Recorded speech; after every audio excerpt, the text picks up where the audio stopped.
Hello there gorgeous gamers and welcome back to Pure Play TV, and we've got our review for Aerial Knight's Never Yield, a new release for consoles and PC. But does this runner emerge victorious, or does it yield? Watch the video and find out.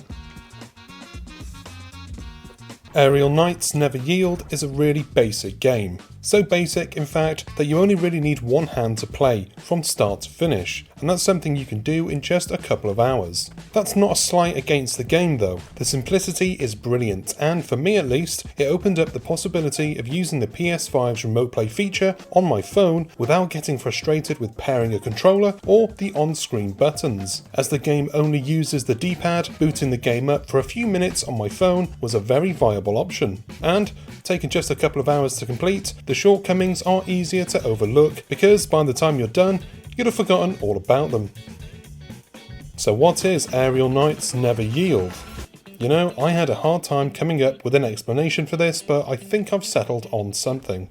As a kid, I would sit in the back of the car, gazing out of the window. I'd imagine myself running along the trucks on the A55 in North Wales, representing, jumping and dashing between vehicles, swinging off the light poles, running 80 miles an hour alongside traffic.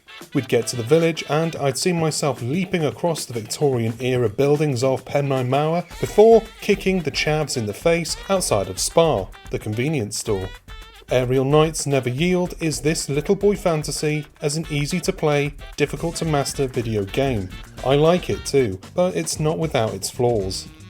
For one, it's a bit too simplistic. I get that the idea is you only need to press up to jump, down to slide, forward to dash and backward to do a smaller jump, and that keeps everything really simple.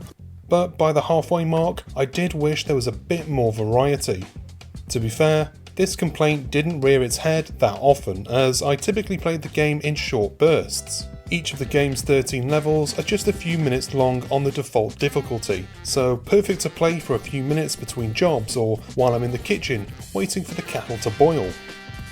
Each level is filled with obstacles as Wally, the game's protagonist who looks a lot like the game's developer, Aerial Knight, runs, jumps and slides his way to escape the drones and gun-wielding agents. On the default difficulty, it's not that hard, but you'll still cock it up, much like I did. The game gives visual cues as to what's coming next, so a few red lines slashing the right corner of the screen means a big jump is coming up. Purple slashes mean a slide, yellow a small jump, and blue a required dash of speed. Again, it's simple stuff, but smart design. It gave me a clue without slapping me round the head and saying, "Hey dummy, do this," which I appreciated.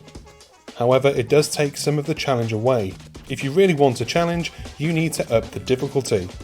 Playing on the highest setting removes the helpful slow-mo and the colour cues, meaning you'll need to have the reactions of a Jedi to guide Aerial Knight to a successful escape. I'm not calling him Wally. Wally is a silly name. I do not have the reactions of a Jedi, and I killed Aerial Knight many times, and that was on the normal difficulty. Sorry dude.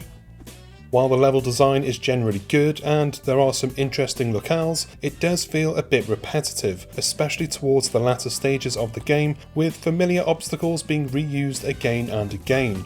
I suppose what I'm trying to say is that I would have liked more obstacles to smash Aerial Knight into. Sorry again. One aspect of the game I have zero complaints about is the soundtrack by Daname Sama. I love it. There's a bit of everything, and at one point the music is even used as part of the gameplay as you dodge the musical blasts of a guitar-wielding enemy. The smooth jazz in one level reminded me of Streets of Rage 2, while another took me back to a dive bar I wandered into in Las Vegas. It's brilliantly varied then, and the soundtrack will be joining me and the family on our long summer drives, that's for sure. Unfortunately, the soundtrack will probably stay with me far longer than the game will. I finished it and I'm not inclined to go back for more. I could play through again on the higher difficulty, but I know my limits, and I'm not going to break a DualSense controller proving otherwise. I'm hopeful that this debut game is the first of many though, and if developer Aerial Knight does a Never Yield too, I'll be there. I will yield and rage quit many times, but I'll still be there. Still counts.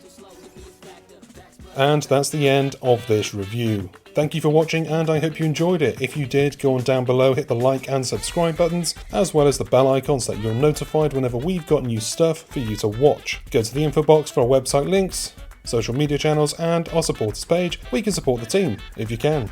I've been Chris, I do not yield, and I'll see you on the next one. Until then, bye bye.